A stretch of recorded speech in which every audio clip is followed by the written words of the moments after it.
plaisir avec Criteo. Et on remercie encore Criteo de nous accueillir pour ce petit déjeuner. Nous avons le plaisir d'organiser au sein de la Mobile Marketing Association des petits déjeuners, vous le savez maintenant, de façon assez régulière. On en organise 5 à 6 par an. C'est le premier de l'année et évidemment, ça parle de commerce et on va essayer de faire un retour sur ce qui s'est passé pendant les fêtes de Noël. Vous allez voir, il y a plein d'informations très intéressantes. Je voudrais aussi vous dire qu'il y a un Wi-Fi qui est accessible, vous le voyez sur l'écran, qui vous permet de vous connecter et un hashtag qui vous permet de tweeter tout ce que vous allez voir aujourd'hui. Donc n'hésitez pas, allez-y. C'est exactement fait pour ça. J'ai le plaisir aussi au sein de la Mobile Marketing Association de gérer la commission M-Commerce et on a un premier livrable cette année qui vous sera distribué à la sortie de ce petit déjeuner qui concerne les interactions mobiles en point de vente.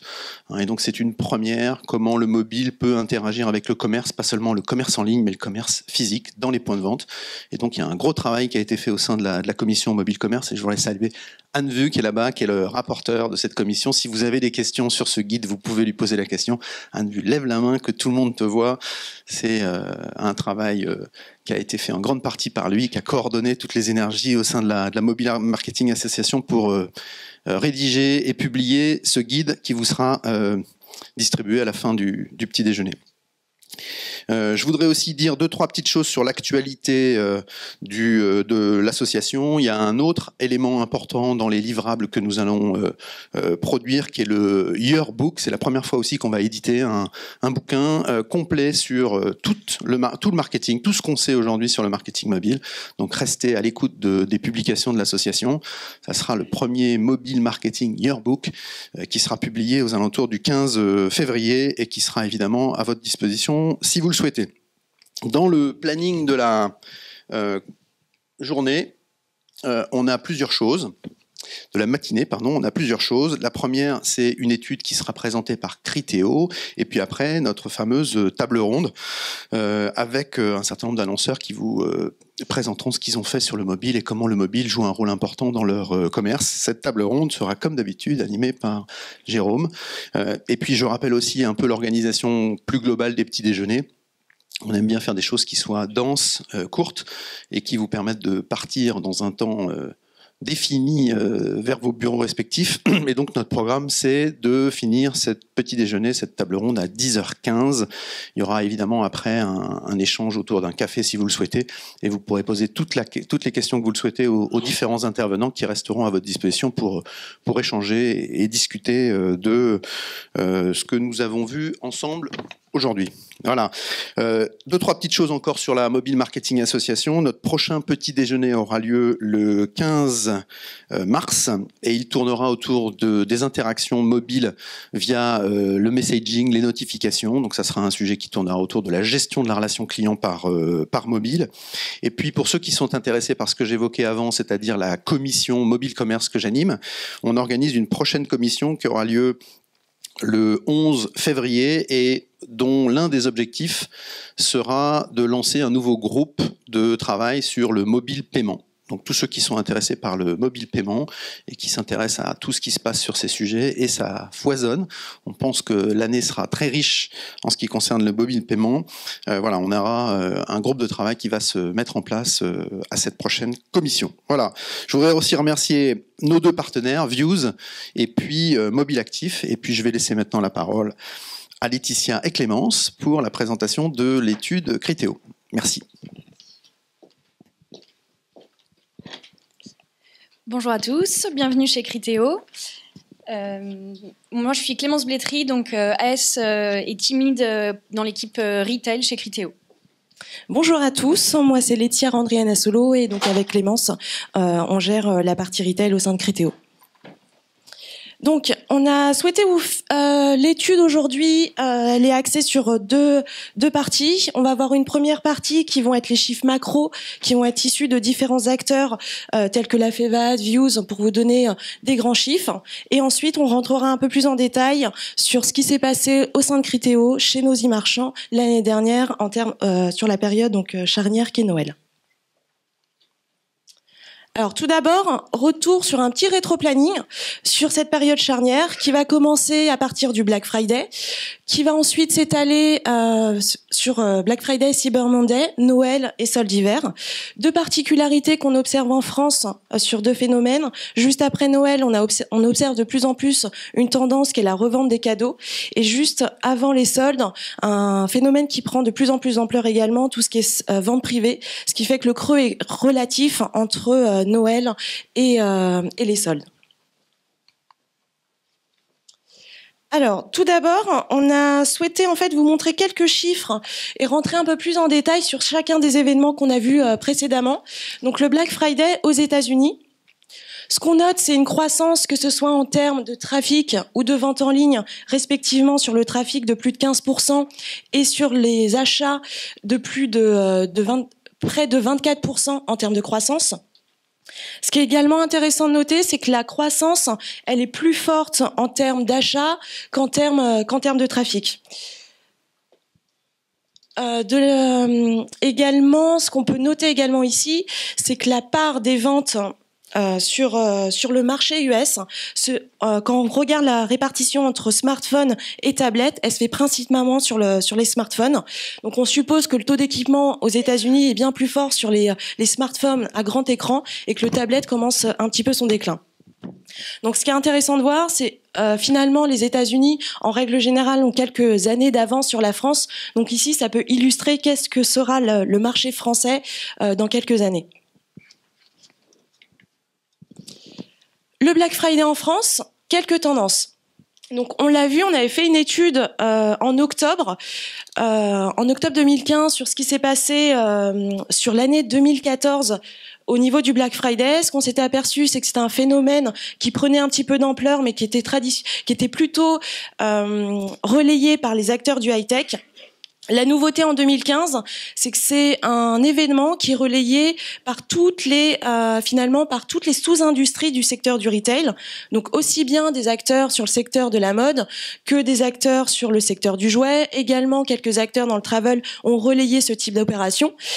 La particularité en 2015, malheureusement, c'est il y a eu des événements tragiques, ce qui a engendré en fait un changement d'appellation du Black Friday par des appellations type le Golden Friday ou bien le Grand Week-end comme a pu le mettre en place la Redoute.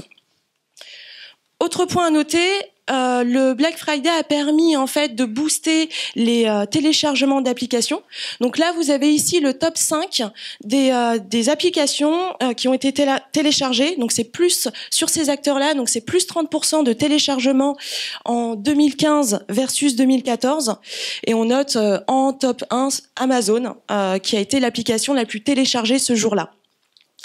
On a également souhaité vous mettre un chiffre sur Amazon qui a annoncé avoir réalisé 70% de ses commandes qui ont été réalisées via mobile. Donc là, c'est une donnée qui est worldwide.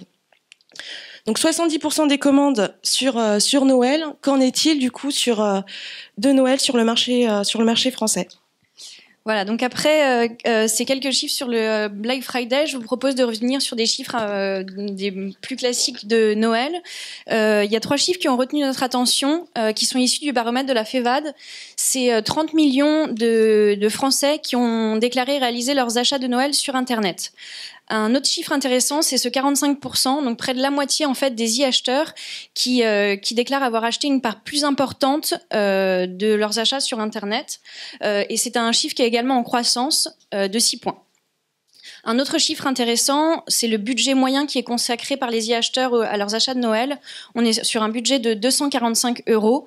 C'est un chiffre qu'on peut mettre en relief avec ce que la FEVAD avait prévu dans son baromètre sur les intentions d'achat. Ils avaient prévu un budget moyen de 199 €. Le Père Noël a donc sans doute été plus généreux que prévu. Malgré cela, on constate que 35% des Français en 2014 ont rapporté avoir eu un cadeau indésirable. Donc après les achats de Noël, en fait, on va avoir le phénomène de la revente des cadeaux de Noël. Price en fait comptabilise le lendemain du réveillon 2 fois plus de ventes qu'un vendredi classique. Donc c'est un chiffre assez important. Et cette revente de cadeaux va s'étaler jusqu'au 1er janvier. Price Minister prévoyait plus de 3,5 millions de mises en vente sur cette période. C'est un chiffre qui peut paraître très important et qui va être facilité en fait par tout ce qu'on peut faire sur le mobile, notamment via une application Price Minister qui s'appelle Scanner Vendez, avec laquelle en fait on peut prendre en photo l'objet qu'on souhaite revendre et l'intégrer directement dans les annonces. Du coup, c'est plus de 43% en fait des vendeurs qui vont utiliser leur mobile pour revendre leurs cadeaux de Noël. Ces utilisateurs de mobile, on va également les retrouver pendant les soldes. Ils sont 38% à déclarer vouloir utiliser leur smartphone pour les soldes et 37% la tablette. C'est des chiffres qui sont également en forte croissance. Pour le smartphone, on est à plus 6 points versus l'année dernière et pour la tablette à plus 3 points. Si on zoome sur les jeunes et sur les 18-34 ans, on a plus de 50%, donc plus d'un jeune sur deux qui déclare être enclin à réaliser ces achats soldés sur mobile. Du coup, après toutes ces données marché, ce que je vous propose, c'est de rentrer un petit peu plus en détail sur les constats qu'on a pu faire chez nous, chez Criteo, sur une étude donc interne basée sur 374 annonceurs, plus de 31 millions de transactions entre le 1er octobre 2015 et le 10 janvier 2016. Effectivement, donc on va regarder en fait une donnée qu'on souhaitait vous partager, c'est le panier moyen par type de device. Donc, ce qu'on observe ici, c'est que globalement, le desktop, encore un panier, donc le mobile prend de plus en plus d'ampleur. On le sait, on le voit, c'est le cas aux États-Unis, c'est de plus en plus le cas en France. En revanche, le panier moyen, lui, reste encore un peu en deçà par rapport à ce qu'on peut observer sur le desktop. Donc, on a un panier moyen mobile qui va de 69 € à 102 €, alors que le panier moyen desktop, lui, est élevé à plus de 110 €. Si on rentre un peu plus en détail sur ce qui est iOS, iPhone, ce qu'on observe, c'est que l'iPhone, iPad a un panier moyen plus important par rapport à Android. Donc, on a fait le calcul, en moyenne, il est élevé de 18%. Donc là, on suppose tout simplement que c'est la population CSP+, qui est davantage équipée en produits Apple. On a parlé de panier moyen. Le mobile, c'est également tout ce qui est cross-device. Donc ici, en fait, comment se lit ce graphique? Donc vous avez au centre les conversions sur ordinateur, sur tablette ou bien sur smartphone. Et autour, vous avez les différents chemins possibles pour arriver à la transaction. Par exemple, ici, vous avez un surf qui a été effectué sur tablette, un deuxième surf qui a été effectué sur desktop, pour in fine convertir sur un second desktop. Le chiffre à retenir ici, c'est que finalement 51% des transactions en France nécessitent au moins 2 devices ou 2 navigateurs.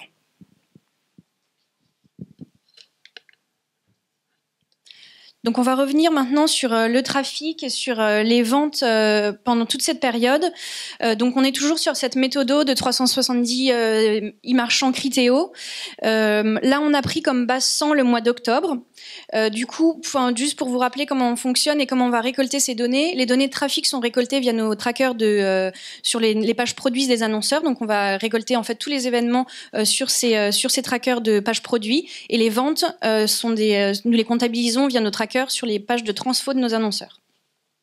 Donc si on reprend ce graphe, en fait, on va avoir un trafic qui commence doucement à s'accentuer à la mi-octobre.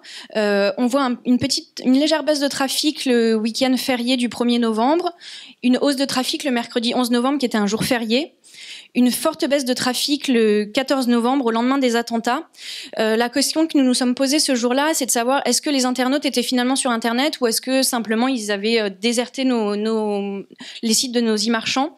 Il se trouve qu'en fait les internautes étaient pas pas particulièrement sur le web.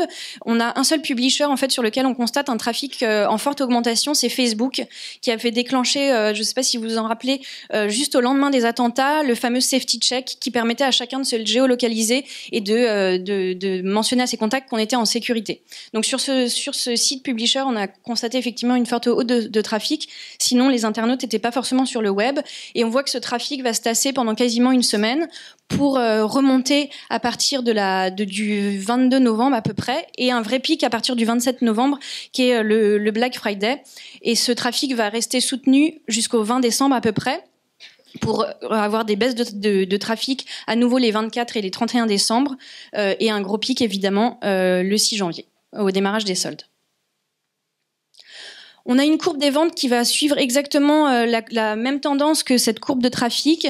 La particularité, c'est qu'on a un vrai décrochage à partir du 27 novembre, donc une vraie accélération des achats à partir de cette date, et qui va durer jusqu'au 20 décembre. Ensuite, le phénomène de revente de cadeaux qu'on voyait tout à l'heure, en fait, on est sur des volumes de vente qui sont assez comparables à ceux d'un mois d'octobre un peu plus classique. Et après, bien sûr, un pic au mois de janvier avec des volumes de vente qui sont là 3 fois plus élevés finalement que pendant le mois d'octobre. Donc si on doit retenir deux choses, c'est du coup qu'on a vraiment deux phases dans le comportement des internautes aujourd'hui. Une phase de repérage qui va s'installer entre la mi-octobre et qui va durer jusque mi-novembre, enfin jusqu'à même presque fin novembre, avec le Black Friday qui marque vraiment le démarrage de la phase d'achat des internautes. Donc, ce que je vous propose maintenant, c'est de voir comment se décline à la fois le trafic et les ventes entre les différents devices.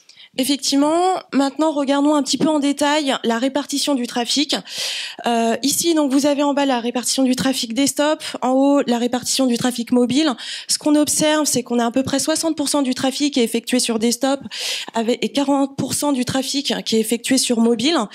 On voit que sur les week-ends, donc les différents ronds, finalement le trafic mobile est beaucoup plus important sur le week-end et qui va gratter un petit peu des parts au desktop. Donc là, on passe plutôt de 40% à 45% de trafic le week-end sur mobile et tablette. Quand on parle mobile, on parle donc mobile et la distinction entre smartphone et tablette.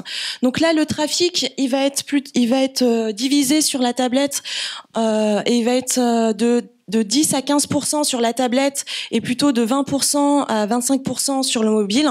Et donc encore une fois, en fait, le week-end, on a un trafic qui est beaucoup plus soutenu sur smartphone et tablette, et ça va être la tablette qui va prendre des parts sur la partie desktop. Un point à souligner, le 25 décembre, donc il y a un jour férié, où là c'est la seule particularité où finalement le mobile, donc smartphone et tablette sont davantage utilisés par rapport au desktop. Donc là la tendance est inversée. Si on a regardé le trafic, le split de trafic. Si on regarde le split au niveau des ventes, donc on va avoir majoritairement les ventes, on l'a vu, qui sont réalisées sur le desktop, puisqu'on va avoir environ 30% des ventes réalisées sur mobile et 70% des conversions qui, elles, sont encore réalisées sur desktop. On voit la même particularité, que ce soit trafic, que ce soit au niveau des ventes. Donc les ventes sont également réalisées le week-end sur smartphone et sur tablette. La distinction smartphone-tablette, donc là, le marché français rejoint le marché américain dans le sens où les conversions sur mobile sont maintenant davantage réalisées sur les smartphones, sur les tablettes, et les tablettes un peu plus utilisées donc sur le week-end, et qui va prendre des parts du coup au PC.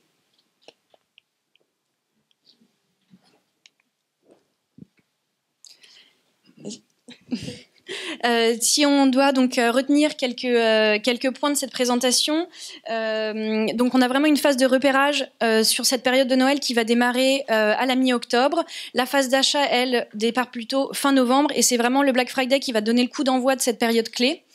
À retenir également, c'est que le mobile prend de plus en plus de place. On voit que 20% des transactions sont aujourd'hui effectuées sur mobile, et quelque chose de très important également à retenir, c'est que finalement nos internautes sont cross-device. Quasiment un internaute, enfin plus d'un internaute sur deux va finalement utiliser plus de deux devices pour arriver à la conversion. Voilà pour cette présentation. On est disponible du coup après toutes les présentations si vous avez des questions. Merci à tous.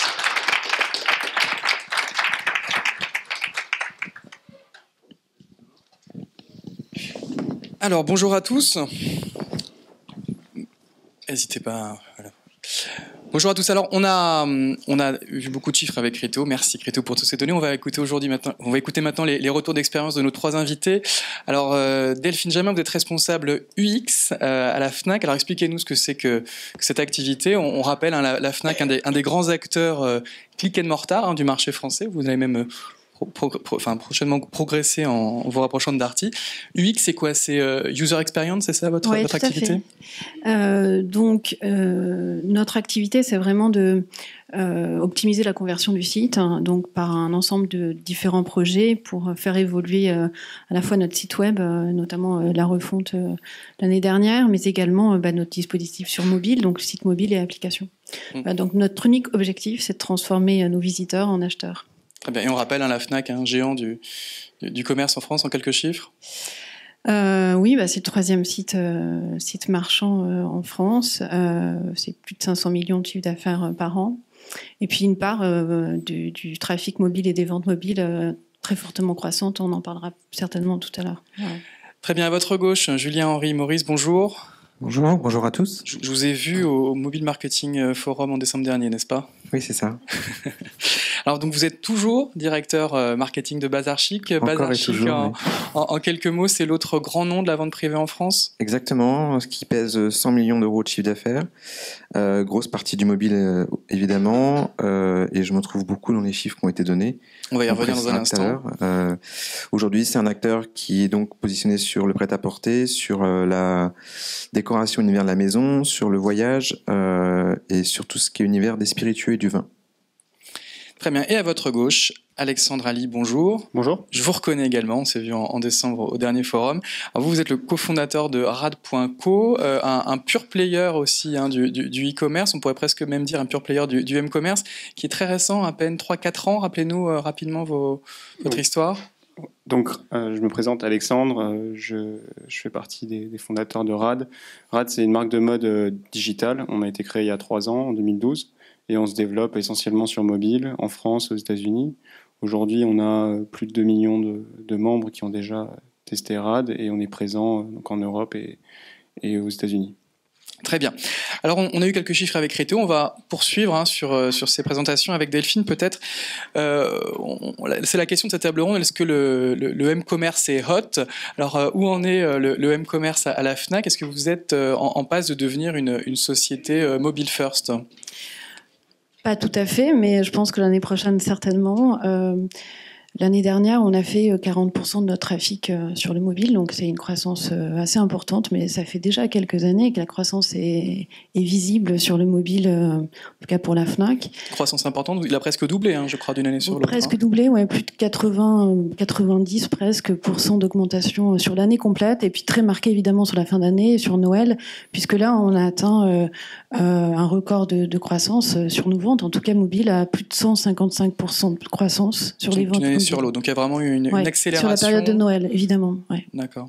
Très net. Et d'autres chiffres sur ce type de trafic? C'est plutôt dans le browser, plutôt dans les applications? Quelle application? Alors en effet, nous on constate surtout la majorité de notre trafic sur le web mobile. Ça représente 80% à peu près de notre trafic mobile et 20% sur les apps. D'accord. Et si on parle de panier moyen, Criteo donné aussi quelques chiffres. Est-ce que vous auriez des données à partager avec nous? Alors, en effet, nous, pareil, on constate que le panier moyen sur le mobile est inférieur à celui du web, bien évidemment. Le panier moyen aujourd'hui sur le mobile est de 60 € à peu près. C'est bien 20% de moins que le desktop. Et puis de la même manière, en effet, on constate un panier moyen iOS supérieur à Android. Voilà. D'accord. Julien Henry, peut-être aussi même exercice. On avait parlé, votre société, ouais. elle est déjà on a une approche first. un peu différente. Nous, c'est plutôt on est app first au lieu de mobile first. parce que le point d'elle s'y prête, parce qu'on a des ventes privées et que donc on annonce des ventes tous les matins, donc on aime bien les notifications push. Donc nous, c'est plutôt 80% dans les apps et 20% sur le web mobile.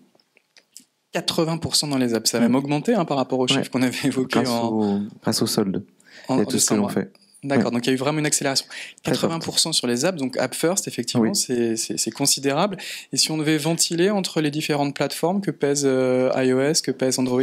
iOS est largement devant, de mémoire, je ne sais plus ce que j'avais dit. 3 quarts. 3 quarts, c'est ça, 75% sur iOS. Android, malgré le fait que ça explose quand on voit les chiffres passer, chez nous, ça reste timide, même s'il y a une forte croissance, mais ça ne rattrape pas encore iOS. Et Windows Phone est plutôt stagnant, malheureusement. Donc si je comprends bien, non seulement vous êtes App First, mais vous êtes presque iPhone First. Exactement, parce que comme on l'a vu sur l'étude, nous aussi, le smartphone est loin devant la tablette. Et le gros du chiffre d'affaires se fait sur l'iPhone. Donc plus de la moitié de vos clients font leurs courses avec un iPhone. Ouais. Donc c'est considérable évidemment et ça. C'est énorme, ça pose des gros sujets en effet, du X mais pas que, mais beaucoup, oui. Et de partir du mobile pour faire après les déclis sur les autres devices. Et si on parle également de panier moyen, est-ce que vous observez des différences entre le web, le mobile et sur le mobile entre les différents environnements? On a en général un décrochage entre 10 et 15 euros selon les univers pour arriver jusqu'à Windows Phone qui est le plus petit, iOS qui est derrière le desktop et Android qui est entre les deux. D'accord, et je crois même que sur iPad, qui est un sous-segment d'iOS, vous avez même des chiffres peut-être même supérieurs à ce qu'on pourrait voir sur le web, non? Oui, l'iPad a été refondu chez nous courant d'année et on observe en effet un panier moyen qui est supérieur à celui du desktop parce qu'on a plus de fréquences et on a aussi une lifetime value qui est plus élevée sur ces devices-là puisqu'on a un repeat business qui est plus récurrent sur le mobile grâce aux notifications notamment et le fait que c'est plus récurrent. Voilà. Que le desktop, c'est moins interromptoire que de devoir se connecter sur un desktop. Et puis c'est peut-être un contexte aussi différent. On a son iPad, je sais pas, le soir, absolument à la maison, sur son canapé. Le pic du trafic est en ce moment là chez Bazar Chic, comme beaucoup de gens, je pense, sur smartphone pour commencer. Ensuite, ça continue sur PC, ça revient sur smartphone à la pause déj, ça revient sur PC, et à partir de 17h, ça revient sur smartphone, et à partir de 20h30, 21h, ça passe sur iPad. Sur tablette. C'est le moment du canapé. C'est un peu la logique du second écran, exactement. Ouais. Et après, on n'est pas là pour parler de ça ce matin, mais notamment accolé à une pub offline, c'est là aussi que l'iPad prend tout son rôle.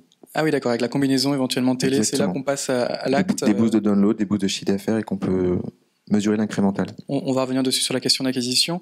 Alexandre également, même question. Je sais aussi que vous êtes maintenant mobile first chez RAD. Est-ce qu'on peut être plus précis aussi sur le poids des différents environnements? Alors je vais donner quelques chiffres. En effet, le mobile c'est très important chez nous. Ça représente 60% du trafic. Sur les transactions, quasiment 50% des transactions également sur mobile. C'est notamment lié au fait qu'on ait la moitié de notre chiffre d'affaires maintenant qui est réalisé à l'international, dans des pays anglo-saxons comme les États-Unis, l'Angleterre. Ce qu'on peut observer globalement, c'est un petit peu comme mes confrères, le mobile. Clairement, on voit iOS qui se démarque par rapport à Android. D'un point de vue contribution au chiffre d'affaires, ça n'a rien à voir. C'est peut-être lié au fait que les personnes qui ont un iPhone sont peut-être plus des consommateurs en ligne. Le site mobile est toujours un premier contact avec la marque et pour nous, en tout cas, on ne l'a pas oublié. On essaie toujours de maintenir un site mobile qui soit performant, qui soit rapide. Faire télécharger une application, c'est quand même un effort de la part de nos clients. Et quand ils téléchargent l'appli, on remarque également qu'il y a une meilleure lifetime value, un meilleur repeat. Le panier moyen, c'est pas forcément la stat qu'on va regarder au quotidien. On va vraiment regarder la contribution globale sur 12 mois, sur un an, sur même plus longtemps et observer la valeur de nos clients sur le long terme. Et le mobile permet vraiment de mieux piloter ces différentes métriques sur le long terme. On peut suivre vraiment la contribution de chaque client, chaque personne sur le mobile. Quel serait justement le split entre les différents environnements sur mobile et quid du panier d'achat? Alors, en termes de panier, sur Android, on est 30% en dessous en termes de panier moyen. Sur iPad... C'est lié à la typologie des acheteurs Android. Ce sont des smartphones moins chers, donc on peut imaginer que ça correspond aussi à des consommateurs qui ont moins de moyens que les autres, non? C'est logique de raisonner comme ça? Je tire pas de conclusion, mais je pense. Non, mais il y a des smartphones Android à moins de ça. 100 euros, donc on peut imaginer que c'est segmentant comme produit. Clairement. Et sur iPad, on a des paniers moyens qui sont plus élevés. C'est lié au fait que quand on est sur un iPad, effectivement, c'est un moment de la journée, on a plus le temps, on se fait plaisir, on peut vraiment peut-être découvrir le site mobile. Pour le coup, on n'a pas d'application iPad dans sa profondeur et sur desktop et iOS, on est à peu près sur des paniers moyens similaires. La différence, je veux dire, c'est que sur le mobile, on va plus être sur de l'achat impulsif. On va acheter un produit qu'on vient de voir passer, qui nous plaît, alors que sur des plus grands écrans, on a peut-être une vue plus globale des sites internet, des sites e-commerce, et on va pouvoir avoir la place, en tout cas sur l'écran, de placer des produits suggérés, d'amener peut-être un peu plus de choses qui font grossir les paniers. Et voilà, pour nous, c'est vraiment les observations qu'on peut avoir. Alors on le voit, donc un m-commerce qui explose, le mobile qui explose. L'année 2015 a été un peu particulière, avec notamment 2 attentats. Est-ce que ça a eu un impact à la hausse ou à la baisse sur vos activités? On peut imaginer que les attentats de janvier ont peut-être un peu perturbé les soldes du début d'année dernière, et également les attentats de novembre ont peut-être, je ne sais pas, eu un impact négatif, ou à l'inverse, ont poussé les gens à ne plus fréquenter les vrais magasins pour aller sur le digital. Quel regard, Delphine, vous avez eu sur cette année un peu particulière? Alors, on n'a pas nécessairement observé un report du trafic magasin vers le web pendant cette période-là. Je pense que globalement, les gens n'ont plus eu envie d'acheter pendant une bonne grosse semaine. On l'a vu tout à l'heure et c'est exactement ce qu'on a observé. Donc, une grosse baisse de trafic pendant une semaine, 10 jours. Puis ensuite, c'est reparti sur des tendances un peu plus fortes, en effet, que les années précédentes. Voilà. Julien Henry, même observation? Je reprécise que oui, nous aussi, on est à 60% du trafic mobile, je l'ai pas précisé. Sur l'année, clairement une cata le 7 janvier 2015. Ça a duré, on a fait un mois catastrophique, clairement. On était en décroissance, ce qui ne arrive jamais dans la vente privée, quoi. Donc c'était vraiment très dur. Après, c'est reparti. Sur novembre, on a réussi à rester en croissance, ce qui était une belle performance. Ce qu'on a observé, c'est que Noël a été finalement ce qui se fait en général en 5-6 semaines, c'est fait en 3 semaines, exactement comme sur le graphe. 3 semaines et demie, pour plusieurs raisons, en effet, des attentats. Et puis, ce qui s'est renforcé sur des paradigmes et des patterns qu'on observe, c'est assez simple. Fin du mois, les gens sont payés. Donc, le week-end du dernier mois de novembre, c'est les gens ont été payés. Donc, ça y est, ils achètent. Et vraiment, ça va être juste pragmatique. Et puis, ça se fait jusqu'au 20. Et une partie se fait une fois qu'ils ont été payés, donc jusqu'au 5. Nous, en gros, là, pendant cette dizaine de jours, cette semaine-là, on a réalisé la semaine de chiffre d'affaires historique depuis les 10 ans de Bazar Chic. C'était la plus grosse semaine jamais enregistrée. Sur les soldes, sur le 6 janvier, cette année, Charlie Hebdo, donc petit astérix à mettre sur ma phrase, on était à plus 48% en year to year, donc mercredi il y a 3 semaines. Et là, sur les soldes de ce mois de janvier, on est déjà à une croissance à 2 chiffres. Sur ce qu'on observe sur le chiffre d'affaires, c'est que le mobile en effet a contribué. Et moi, ce que j'observe aussi, c'est que, je sais pas si c'est un effet attentat ou quoi, c'est que moi, le desktop décroissait tant en audience qu'en chiffre d'affaires depuis 2 ans. Et que là, moi, j'ai eu un petit retour. C'est-à-dire que mon desktop est en croissance à 1 chiffre, mais est enfin en croissance et a été aussi contributeur. Et pas que grâce à iOS, notamment, qui tirait à l'iPhone, comme on l'a dit, qui tirait la croissance. Donc, la croissance était aussi portée par un petit retour du PC, donc qui ont fait que les chiffres étaient des bons chiffres. Est-ce que vous affichez des taux de croissance aussi élevés parce que janvier 2015 a été mauvais?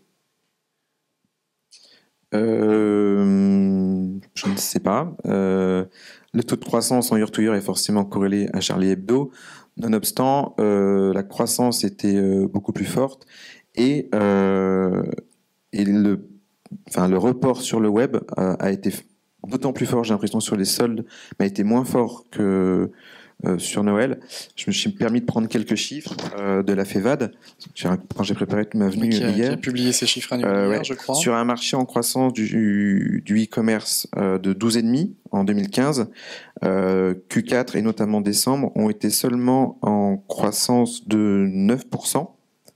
Là où on attendait beaucoup plus. Donc et le quatrième trimestre a sous-performé l'année. Décembre notamment. Ouais.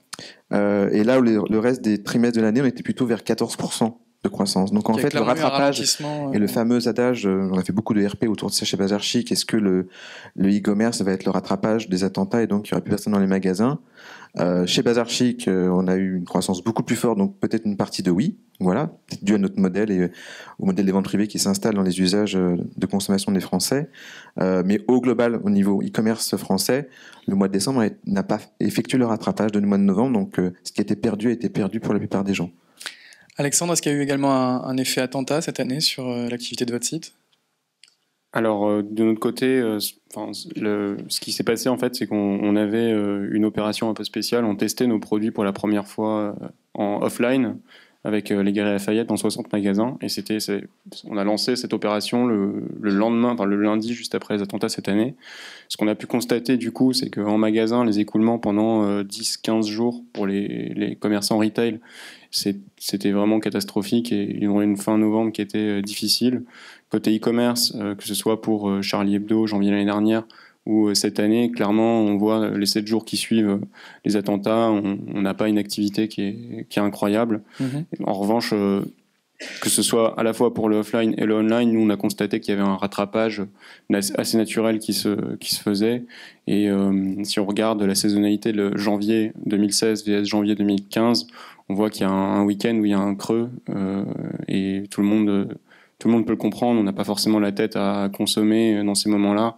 Et après, pour nous, ça n'a pas non plus été structurant sur l'année au global. On a des chiffres de croissance qui sont x2 chaque année depuis notre création. Et avec l'international, encore une fois, voilà, c'est pas forcément si impactant que ça. Très bien. Alors, on le voit, en tout cas, vous êtes tous les trois très très actifs sur le mobile. Certains sont déjà devenus mobile first. On va donc essayer d'en savoir un petit peu plus sur vos petits secrets en matière d'acquisition des mobinotes. C'est un vrai sujet, en particulier quand on change d'environnement. Delphine, à la Fnac, c'est quoi vos principaux leviers d'acquisition sur le site web mobile et les apps? Est-ce qu'on est dans la continuité des années 2000 avec une approche très Google-centrique ou est-ce que vous testez de nouvelles choses?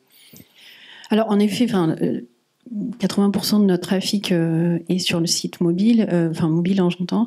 Du coup, on travaille sur des leviers d'acquisition Google-centriques principalement. Donc le SEO et le SIA sont des leviers très puissants. Search Engine Advertising, donc en gros, Google principalement.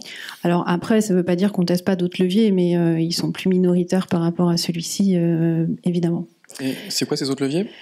On peut tester du display mobile, mais en test plutôt pour des mécaniques de drive to store et puis d'autres leviers. Sur les applications, on a une autre stratégie. Pour nous, la combinaison magique, c'est vraiment la note, le ranking sur les stores et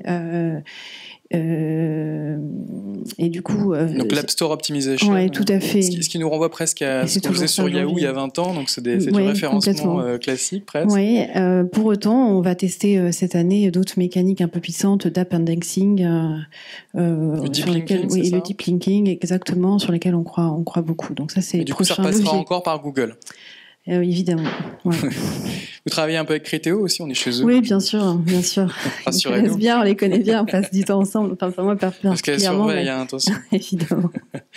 Et d'accord. Et donc là, sur cette année 2016, donc les grands chantiers sur la partie acquisition, ce sera quoi ? Renforcer l'app ? Renforcer l'app, en effet, pour mieux la référencer et booster les téléchargements. Et puis, continuer à accompagner la croissance du trafic sur le site mobile en optimisant notre site. Voilà. Très bien. Julien Henry, même question. Alors, quand on est devenu App First, voire iPhone First, on a évidemment des stratégies un petit peu moins Google-centriques que d'autres. Redites-nous un petit peu quelles sont vos best practices en la matière. Nous, pour booster, on utilise aussi Google, même s'ils sont, de mon point de vue, pas les meilleurs en termes de téléchargement. On utilise notamment Facebook. Chiffre publié hier, 80% du chiffre d'affaires réalisé par Facebook sur Q4 2015 est mobile. Donc ils sont très forts là-dessus. Leur inventaire est mobile, donc pour générer des téléchargements, a priori, c'est naturel de travailler avec 80% de leur chiffre d'affaires. Et je crois que chez Google, c'est plus de 50% maintenant. Donc, oui, mais c'est plutôt Google qui court après l'innovation produit. après Facebook, ce qui est intéressant à observer. Donc Facebook en premier fournisseur, Google en deuxième. Après, ça c'est pour l'acquisition pure. Sur la partie, je dirais, cross-device, sur mes 7 millions de membres non mobinautes, nos petits secrets, c'est aussi de beaucoup faire de l'autopromo. L'emailing reste un bon vivier, la page de confirmation de commande quand on a envie, enfin plein de choses pour pouvoir faire justement en sorte que nos membres internautes deviennent des membres mobinautes par rapport au cercle vertueux dont j'ai décrit tout à l'heure, parce qu'ils vont acheter plus souvent. L'enjeu, c'est la deuxième question. L'enjeu 2016, pour nous, c'est continuer à faire grossir le parc, certes, mais ça nous renvoie à décembre quand on s'était parlé. Faire grossir le parc, pour faire grossir le parc, c'est aller chercher du budget marketing, c'est potentiellement faire de la dépense. On sait que 8 applis sur 10, je crois, sont désinstallés dans les 5 jours d'après. Désolé, je ne connais plus le chiffre exact. Donc en fait, le download, il y a des livres blancs qui sortent qui disent le téléchargement et après. Donc quid du MCRM derrière. Donc nous, notre gros focus 2016, c'est le KPI rétention, qu'on peut suivre notamment et qu'on suit particulièrement sur iOS, eu égard aux chiffres que j'ai communiqués. Donc je regarde ma rétention sur 30 jours et c'est en gros le gros du challenge de mes équipes pour 2016. Ça, plus après tout ce qui est look and feel, UX, monétique et tout ce qui peut faire que ça booste la conversion. On parle de conversion dans un instant. En tout cas, sur cette partie applicative, on est dans cette même logique, donc une combinaison Facebook, Google. L'App Store Optimization aussi, c'est un sujet important pour vous. Beaucoup, oui. C'est un gros levier aujourd'hui, c'est un gros levier parce que on le travaille de façon pluriel, c'est-à-dire que ça va aussi, par exemple, via les RP. Quand on a des pics, on passe à la télé sur un documentaire de 15 minutes, forcément, il se passe quelque chose, donc on monte dans les stores, donc il y a un effet de récence qui est important. Et on le travaille aussi beaucoup avec mon développeur iOS pour justement, à chaque release, bien penser front-end, mais aussi back-end, et bien faire en sorte qu'on soit toujours compliance par rapport au CGU de l'App Store. Oui, puisque vous ne pouvez pas vous permettre une erreur dans l'appli, il peut se passer 15 jours avant de pouvoir la resoumettre. C'est ça, il n'y a rien de moins agile qu'une application iPhone. Donc on y reviendra peut-être après quand on parlera autre chose d'acquisition, mais d'ailleurs, c'est pour être dans une organisation pure player, mobile first, app first, et donc plein de choses positives, et que finalement on a une énorme partie de notre trafic et de notre chiffre d'affaires réalisé sur un système fermé qui est tout sauf agile comme un Android et le reste, et du PHP sur la partie web. Ce sont de vrais challenges organisationnels et technologiques. C'est pas frustrant d'ailleurs, quand on a été habitué à travailler avec la souplesse du web, de se retrouver dans un environnement comme l'univers applicatif. Je faisais le parallèle avec Yahoo. Effectivement, il y a 20 ans, c'était les humains qui saisissaient les descriptions de sites web sur Yahoo. Il se passait plusieurs jours avant qu'ils prennent en compte ces modifications. On a l'impression un peu de retourner dans le passé, dans l'univers des App Store. Non, vous partagez ce sentiment ? Je dirais que le web est un éternel recommencement sur plein de choses, et des leviers comme l'affiliation, enfin des choses comme ça, etc. Ou le mobile, ou RTB, qui est un peu le Far West comme l'affiliation il y a 10 ans. Donc ouais, il y a des éternels recommencements à pas se cacher. Mais est-ce que Apple est au niveau des attentes d'un professionnel en matière de soumission d'app ? En matière d'agilité, non. Mais pour répondre précisément à la question, moi je le prends pas comme une tannée, mais comme un challenge très fort et passionnant. C'est aussi ce qui fait que je suis chez Bazar Chic, parce que c'est partie du quotidien, et le matin, faut qu'on soit plus. Donc il existe des solutions. Certaines sont dans la salle pour rester justement agile et pouvoir ne pas avoir à resoumettre à chaque fois pour pouvoir rester être vraiment agile. Oui, je parle de toi. L'A/B testing, la personnalisation, les roadmaps et l'étude des parcours clients, ultra important, d'autant plus pour pouvoir faire du réengagement. Et on va revenir potentiellement sur du la CTO, partie etc., pour pouvoir conversion. adresser chaque cohorte. Alexandre également, alors je vois que Julien Henry veut pas se fâcher avec Apple, mais on comprend qu'en plus de la moitié du business passe par les apps. Alexandre, est-ce que c'est aussi un gros levier pour vous, les stores, un gros levier de téléchargement, ou c'est plutôt du Facebook comme on peut l'imaginer avec le profil type de vos lecteurs ? Alors, c'est sûr, c'est quelque chose, c'est un basique, quoi. C'est comme le SEO, il faut faire le homework, il faut faire les choses correctement. Quand on lance son application, c'est comme c'est comme si on ouvrait une boutique dans un petit village en France où il n'y a personne. Donc, il faut quand même avoir un peu de visibilité. Après, faut pas compter que sur les stores pour un jour apparaître dans les tops. C'est grâce à sa communauté, c'est grâce à son audience qu'on va peut-être donner les premiers boosts, faire les premiers tests de nos applications. Dans un second temps, on va aller regarder des leviers payants. Pour notre cas de figure, on est sur un produit assez visuel, assez coup de cœur. Donc on va aller chercher des canaux où on peut présenter le produit. Parlez-nous d'Instagram, par exemple. On va parler d'Instagram après. J'avais déjà un petit peu expliqué, peut-être. Il n'y a pas de mauvais canaux. Google, c'est pas un mauvais canal. Je pense pour la Fnac, qui a des centaines de milliers de marques. Les gens tapent les marques sur Google, ils les cherchent, ils trouvent la Fnac, ils vont acheter. Pour Rad, on va pas décrire un produit d'une manière aussi précise. C'est nous la marque. Donc les gens tapent uniquement Rad sur Google. Donc les leviers comme Facebook, Instagram, Snapchat, Twitter, ça va être des sites qui vont nous permettre vraiment de présenter les choses. Alors justement, vous êtes une marque récente qui est née finalement dans les années 2010 avec une autre culture peut-être qu'un groupe plus ancien comme la Fnac. Et vous êtes allé très très vite sur les réseaux sociaux. Je crois que Facebook aujourd'hui est votre premier générateur de trafic. Et vous m'avez expliqué aussi que vous avez travaillé de manière très originale sur Instagram, qui est un réseau social qui a été racheté par Facebook il y a 3 ans, qui a plus de 400 millions d'utilisateurs, qui est surreprésenté chez les jeunes. Et vous avez, je crois, déjà combien de fans, rappelez-moi, sur Là, on a Instagram passé les 300 000 followers sur Instagram. Avec donc une stratégie autour de l'image, vous autour postez, du contenu. On a 5 personnes qui travaillent à temps plein sur Instagram d'abord et Facebook ensuite. Je pense que tous ceux qui utilisent Instagram ici dans la salle, ils peuvent comparer aussi le contenu qu'ils voient sur Facebook, le contenu qu'ils voient sur Instagram. Aujourd'hui, Facebook, ça devient plus un média. Ils sont en train de se tourner vraiment vers tout ce qui est partage de liens avec leurs instant articles qu'on peut lire en 2 secondes sans avoir une connexion Internet exceptionnelle. Sur Instagram, on reste vraiment sur l'image. Donc c'est le paradis des marques, le paradis des produits comme nous.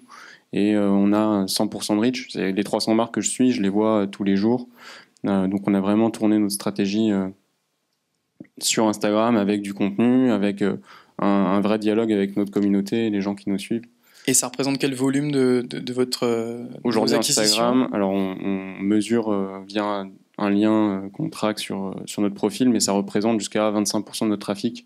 Un quart de votre mobile, audience provient d'Instagram. C'est nouveau. C'est nouveau. Ça s'adapte pas forcément à tous les business, mais pour des business très visuels, notamment la mode, Julien Henry, une réaction peut-être, pour des business orientés produits, il n'y a pas photo. C'est le réseau social numéro 1, et si on devait mesurer, il doit y avoir des classements sur Internet, l'usage des tops applications. Clairement, on a le top 10 qui n'a pas bougé en 2015. C'est Google et Facebook qui tiennent l'audience sur le mobile, que ce soit avec Messenger, Facebook, Instagram, WhatsApp. Sur le téléphone, on fait 80% de notre temps sur le messaging et sur les réseaux sociaux. En tout cas, je retiens qu'effectivement, quand on a des produits très, très visuels, et la mode évidemment fait partie, il ne faut pas oublier ces nouveaux réseaux sociaux visuels que sont Instagram et 2-3 autres. Effectivement, ce sont des leviers. Et 25%, c'est un chiffre très, très impressionnant. Je pense que là, j'en parlais plus. Julien Henry va se précipiter. en naturel, mais en payant autant en payant qu'en gratuit, on peut toucher une audience intéressante. Très bien. En tout cas, on le voit, différentes stratégies en matière d'acquisition de mobinautes, mais vous l'avez déjà dit, le vrai sujet maintenant, c'est de passer d'une logique d'acquisition quantitative à la rétention. Alors Delphine, quand on travaille sur les interfaces, sur l'UX, sur les interfaces utilisateurs, je me dis que c'est un vrai sujet d'optimiser le taux de conversion. Alors, c'est quoi aujourd'hui les best practices de la Fnac en la matière ? Il n'y a pas de secret. Pour convertir, il faut avoir une expérience client impeccable. Sur le mobile, encore plus, parce que le moindre obstacle, le moins petit point irritant est un abandon systématique du site ou de l'appli. Donc, pour nous, c'est encore plus vrai sur le mobile que sur le web. Encore plus que sur le web. Ouais, sur le web, on a l'impression que parfois les commerçants ou même les médias sont un peu laissés aller à la facilité, et ça ne pardonne plus sur le mobile. Il faut... Complètement. Du coup, en tout cas, si on est veut plus aller important chercher peut-être qu'avant. des points en conversion, c'est absolument critique et important. Nous, on a mis en place beaucoup de projets justement d'amélioration des parcours par parcours, en faisant vraiment la chasse au moindre clic, hein, notamment dans le tunnel de commande. Et puis on a noté très rapidement un uplift en termes de conversion important. Voilà. Vous utilisez quels outils pour bien comprendre le parcours de vos utilisateurs ? Ça passe par l'analyse des parcours clients étape par étape en fait. Après on utilise des outils comme l'A/B testing bien évidemment et de plus en plus on essaye d'industrialiser vraiment cette pratique pour ne pas faire une seule évolution sans l'avoir mesurée, testée avant de la généraliser. Donc ça c'est important. Et après dans nos outils, c'est des études clients, c'est des tests utilisateurs, beaucoup aussi pour essayer de comprendre en effet le comportement de nos utilisateurs au quotidien et mieux cerner leurs attentes et leurs objectifs. Voilà. Est-ce que vous avez également recours à la segmentation de ces audiences en proposant peut-être des interfaces de plus en plus personnalisées ? Alors oui, pour nous, la personnalisation est aussi un levier clé de conversion. C'est un enjeu très important pour nous en 2016 qu'on va déployer beaucoup plus fortement en proposant des suggestions complètement personnalisées à chacun de nos clients, en mettant en avant leur historique de navigation, leur wishlist, etc. En tout cas, on a ressenti une très très forte appétence en termes de personnalisation et en particulier sur le mobile. Ça c'est un insight important pour nous en 2015. Du coup, on va redoubler d'efforts sur la personnalisation sur le mobile cette année.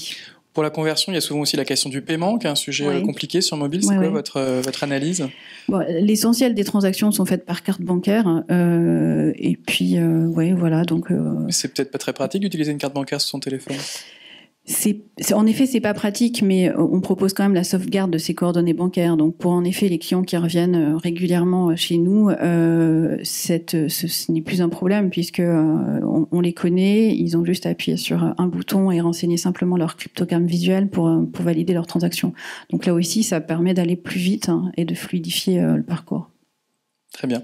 Julien Henry, vous le disiez à l'instant, maintenant la vraie question pour l'année, c'est la rétention, augmenter la valeur de chacun des clients. C'est quoi vos meilleures pratiques ? Plusieurs choses par rapport à ce qui a été dit. En effet, je vais commencer par la fin, peut-être par le paiement. Il n'y a rien, je pense, de plus interromptoire, encore une fois, en 2016 encore, de devoir sortir sa carte bleue.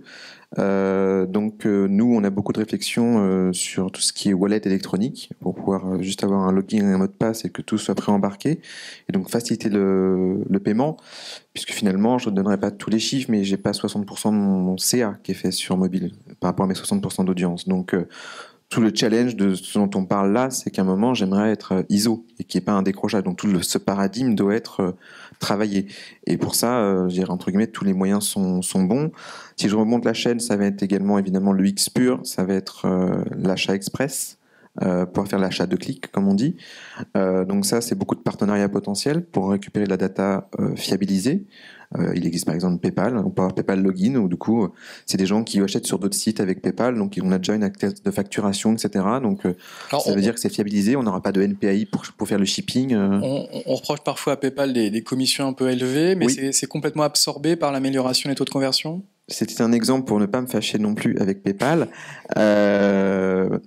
En étant transparent, non, je n'ai pas mis PayPal Login sur mes applis, parce que si je veux que Bazar Chic, c'est un souhait normal de mon président, reste rentable, ce qui n'est pas le cas de tous les sites sur Internet et Navarre, si j'ai une commission qui est plus de 10 fois supérieure sur PayPal, qui sont déjà très mobile friendly et qui finalement m'égorgent, pas de terme, à la fin parce qu'ils vont me prendre 10 fois plus et que j'ai un panier moyen, comme je l'ai répété, qui est déjà lui-même moins élevé que sur le desktop, à un moment, le win investment, il n'y est pas. Et on rappelle que quand on est app first, ça veut dire qu'on va aller chercher des développeurs mobiles qu'on va payer entre 50 et 70K pour chaque univers, et que donc il y a un moment, pour les paniers moyens, pour certains qui sont moins élevés, etc., si je continue à vous expliquer le truc, c'est pas si facile. Économiquement, aujourd'hui, PayPal est un peu gourmand. Ouais. Il n'empêche que ces solutions, effectivement, simplifient les transactions et améliorent les taux de conversion. Mais on s'intéresse à d'autres personnes. D'accord. Qui sont moins mettre un peu de gourmandes. pression sur PayPal, c'est ça ? Peut-être, à terme. C'est eux qui reviendront vers moi, D'accord. je pense. Donc en tout cas, évidemment, toutes ces pratiques contribuent à améliorer les taux de conversion. Oui. Aujourd'hui, c'est quoi à peu près les chiffres là-dessus, et est-ce qu'il y a eu des vraies évolutions ces dernières semaines ? Il y a une vraie évolution, oui. On a observé que le taux de conversion s'était apprécié à peu près de 15% sur le mobile versus l'année dernière, donc on a quand même réussi à travailler. Après, je reprendrai, pour finir, donc la première question, la perso. Il n'y a rien de plus aussi volatile qu'un consommateur sur mobile, puisque hop, on est en train de regarder sur quelle robe on veut, on reçoit un texto, on sort de l'app. Donc, faut le faire revenir. Donc, la personnalisation, l'engagement est ultra clé. Et pour ça, nous aussi, le fameux one-to-one va être une réalité assez vite chez Bazar Chic. Et la segmentation. Et pour répondre à une autre des questions sur les outils, en effet, l'A/B testing, en effet, du heatmap pour les parcours clients et du CRM, Adobe, pour segmenter l'audience, repérer les heavy users, ceux qui ne le sont pas, utiliser toutes les cohortes pour voir ceux qui téléchargent mais ne s'inscrivent pas, parce qu'il faut s'inscrire chez nous pour accéder aux ventes. Ceux qui téléchargent, s'inscrivent, viennent mais n'achètent pas. Ceux qui téléchargent, ils vont acheter qu'une seule fois. On veut qu'ils rachètent une deuxième fois. Ceux qui n'ont pas acheté depuis plus de 6 mois, enfin comme sur du CRM normal. Et ça, c'est mes gros chantiers 2016 pour que déjà que le repeat est bon, mais de faire encore plus de réengagement et que donc on espère qu'on arrive à arriver un peu plus se rapprocher de l'audience et du chiffre d'affaires en termes de pourcentage. Alexandre, même question. Aujourd'hui, quelles sont les best practices en matière de conversion chez RAD? On adore les gens qui convertissent.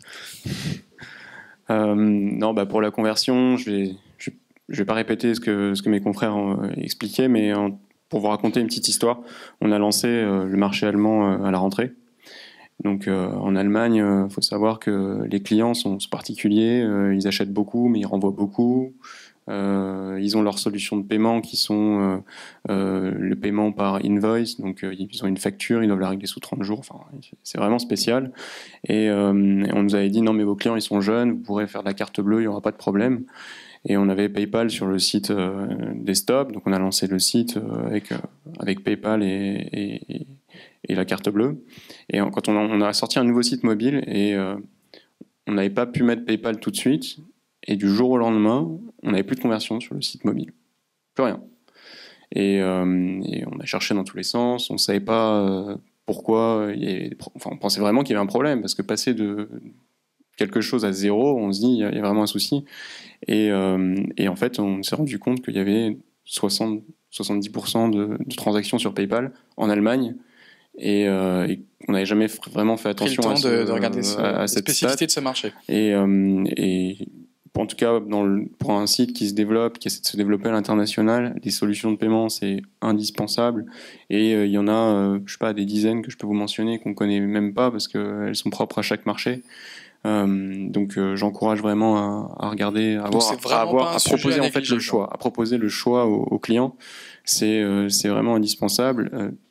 Pour notre part, on aime bien PayPal parce que les gens n'ont pas besoin de sortir la carte bleue. Ils se loguent avec un email. Ils ont sorti les nouveaux SDK sur iOS et Android qui sont hyper bien faits. Et la conversion, franchement, elle est sympa. Même moi qui n'aimais pas trop PayPal, je commence à bien aimer. Maintenant, il va falloir négocier les prix. Il vous sera un allié avec Julien Henry. Mais bon, il y a de la concurrence, donc je me fais pas de soucis. Sinon, quels sont les grands outils analytiques que vous utilisez, vous, par exemple, pour mieux comprendre votre audience? On utilise plein d'outils. On utilise Segment, qui permet en fait, c'est un tag manager. On le met une fois dans son application et après, tous les outils qu'on voudra tester ensuite, on aura juste à plug and play. On n'a plus besoin de faire de mise à jour de l'application pour pouvoir les tester. C'est très important. Ça vous redonne de l'agilité, même avec une app. C'est pas mal, ça permet du coup de retrouver un petit peu d'agilité. On utilise Mixpanel qui permet d'avoir vraiment le parcours client. Donc on capte les events de l'application et après on se crée des graphiques. C'est grâce à eux que vous avez identifié qu'il y avait un problème avec PayPal en Allemagne? Ouais, voilà, par exemple. Ou justement, en remettant PayPal sur l'application, donc on a mis un peu plus de temps à le remettre sur l'application, on a triplé le taux de conversion sur ce pays. Donc on peut suivre vraiment les métriques avec cet outil. Et maintenant, on essaie de développer des outils data un peu plus bruts, mais avec la data qui est propriétaire, qui vont nous permettre d'aller vers de la personnalisation, d'aller vers des choses un peu plus poussées sur les push notifications. Garder le contact avec le client, avec des push, je pense que c'est vraiment... Excellente transition, Alexandre. On va justement parler un petit peu maintenant de fidélisation avec Delphine. On le sait depuis 10-15 ans, les e-commerçants utilisent beaucoup l'email pour fidéliser leurs lecteurs, mais avec le mobile, enfin leurs clients, pardon, mais avec le mobile, il y a de nouveaux leviers, les notifications par exemple. C'est quoi à la Fnac les best practices du moment sur le mobile? En effet, le push notification, c'est un levier de fidélisation très intéressant. Et nous, pour essayer de se démarquer de nos concurrents, on a essayé de mettre en place un ton conversationnel très différent pour interpeller nos clients et éveiller leur curiosité. Donc, c'est pas simplement une approche d'outil, c'est aussi une approche presque éditoriale. C'est non seulement l'outil, mais c'est aussi le contenu pour justement convaincre les gens à venir sur l'application. Du coup, nous, on joue beaucoup l'humour et la surprise, et ça marche énormément. Par exemple, à l'occasion du dernier livre d'Arlan Coben, Tu me manques, on a simplement envoyé par push cette phrase, Tu me manques, point de suspension. Et les gens ne sachant pas du tout que c'était j'espère que vous n'avez pas provoqué de divorce avec ce genre de méthode. Peut-être, j'en sais rien. En tout cas, ça interpelle. Et on a eu un pic énorme d'ouverture de ce push qui a été ensuite diffusé dans les réseaux sociaux, bien évidemment, parce que ça interpelle forcément. Et on est tous contents de savoir qu'on manque à quelqu'un. Et voilà.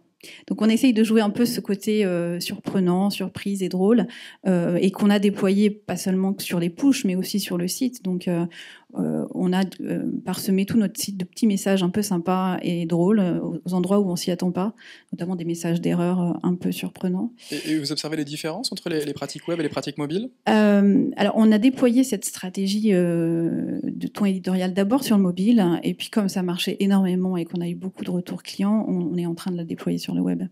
Et notamment à l'occasion de la refonte du site, une des choses que les gens ont le plus vu et qui les a le plus marqués, c'est justement ce nouveau ton très frais, très simple, très humain en quelque sorte, qui les a le plus marqués. Et on ne s'attendait pas à ça. Mais en effet, c'est quelque chose de différenciant par rapport à d'autres. Après, dans les leviers de fidélisation, on en a parlé aussi tout à l'heure, il y a la personnalisation, bien évidemment. Se retrouver sur sa homepage avec des choses qui vous correspondent directement, c'est évidemment un levier important de fidélisation. Et puis nous, on joue aussi beaucoup sur le cross-canal. Puis vous avez vos adhérents à la Fnac. C'est quelque chose que vous utilisez sur le mobile ou pas ? Évidemment. Il y a combien d'adhérents Fnac en France ? Il y a 5 millions d'adhérents Fnac, donc c'est énorme, évidemment. Et on joue beaucoup sur cette base de clients très fidèles. Et vous faites des choses particulières sur le mobile avec ces 5 millions d'adhérents Fnac ? Je sais pas, des rencontres Évidemment, on les anime différemment des autres clients. Ils ont droit à des opérations spéciales, des ventes privées et tout un tas d'événements qui leur sont proposés. Avec et on des essaye de idées aussi déployer. Pour aller plus loin ? Pardon ? Et des idées aussi un peu originales pour aller plus loin ? Oui, mais pas particulièrement sur le mobile. Là, pour le coup, on déploie vraiment la stratégie adhérent de façon globale, cross-canal, sans particularité sur le mobile. Julien Henry, alors 5 millions d'adhérents, ça fait rêver. Hein. J'en ai 7. 7 millions de membres. Quelles sont les best practices en matière de fidélisation de Bazar Chic ? Le push, clairement, on lit beaucoup d'articles qui disent est-ce que c'est le nouvel Eldorado versus l'email, et on connaît les problèmes de taux d'ouverture, d'engagement sur ce canal-là. Oui, puis l'email qui était quand même le levier principal dans la vente privée, donc c'est un vrai sujet. Ça le reste. Nous, on est vraiment dans une logique de test and learn, c'est-à-dire que notre newsletter, elle part quand même quoi qu'il arrive, j'ai envie de dire. Après, nous, quand on fait des pushs, c'est quelque chose qu'on ne fait pas tous les matins. On essaie de ne pas être bourrin, justement. Plus tactique. Ouais, très tactique et par rapport à une actualité. Un chiffre, quand on fait un push, c'est plus 25 d'audience. Comme ça. Donc, c'est un vrai effet. Donc, on a vraiment, c'est aussi sa rareté qui le rend efficace, j'imagine.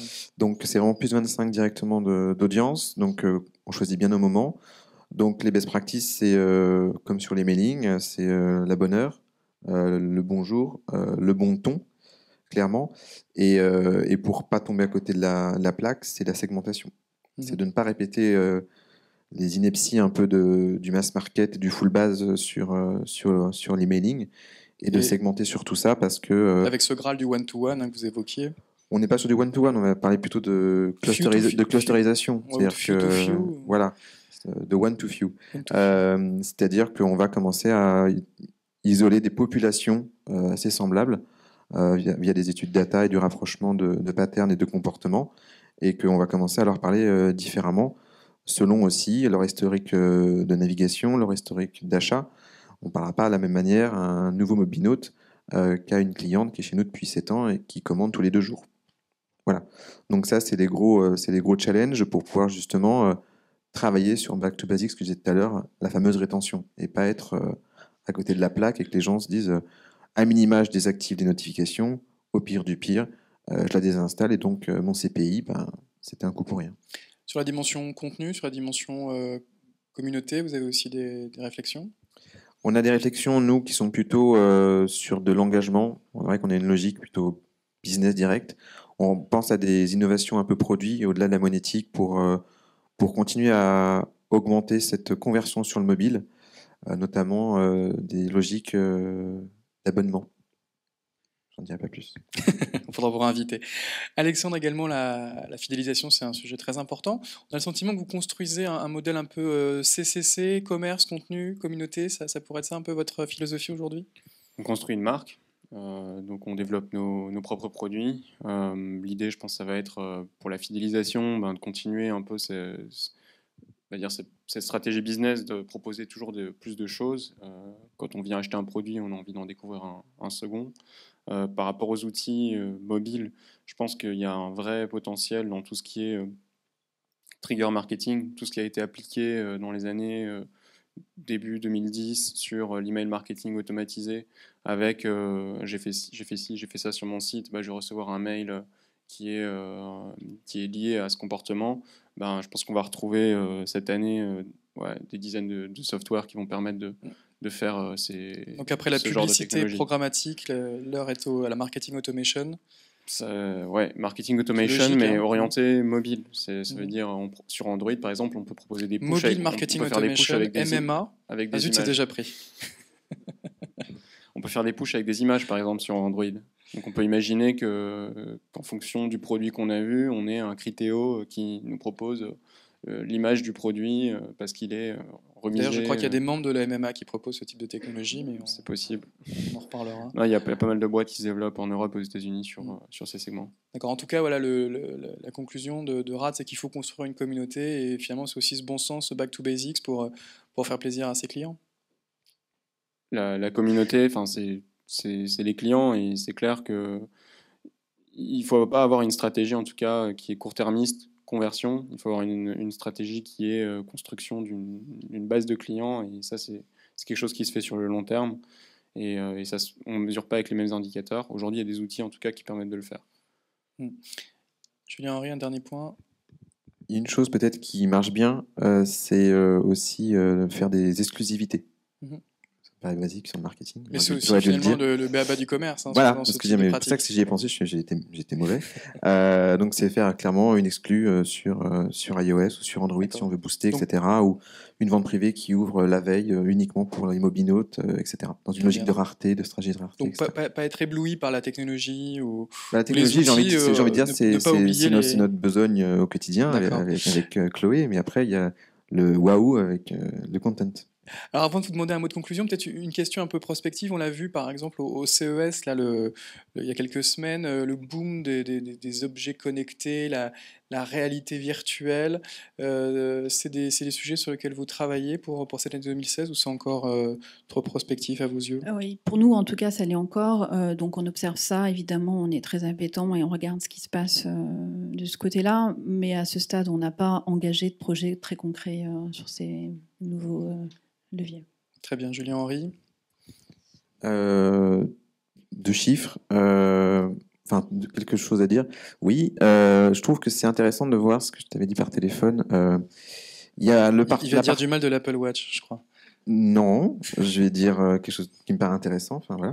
Autant sur le mobile, j'ai l'impression que c'est plutôt les consommateurs qui sont prescripteurs, demandeurs et sont trendsetters, et c'est les marques qui courent derrière.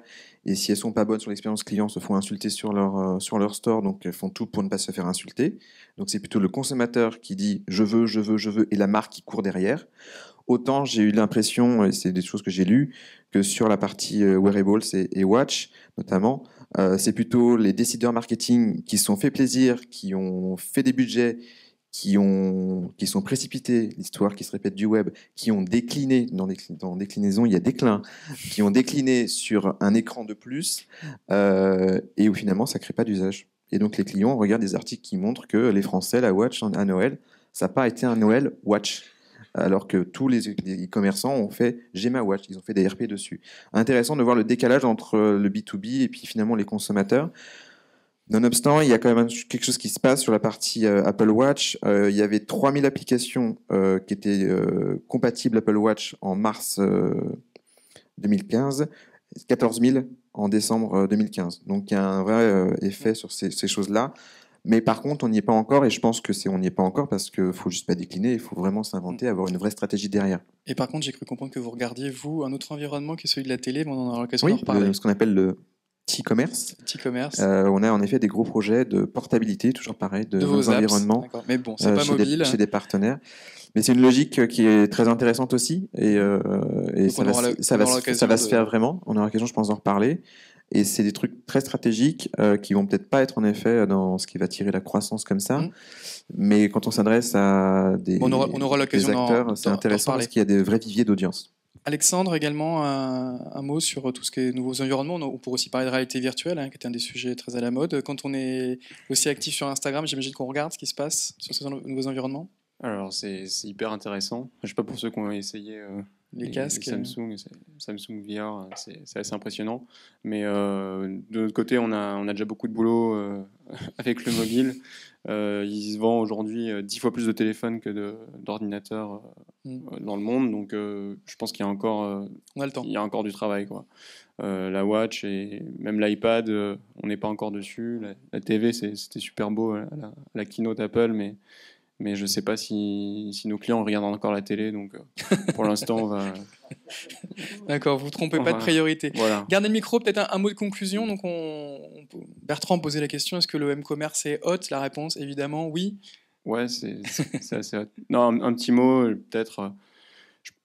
Un truc que je regarderais bien en 2016, en tout cas, c'est tout ce qui se fait sur le messaging. Y a les mobile messaging software. Il y a pas mal d'annonces qui ont été faites sur le fait que...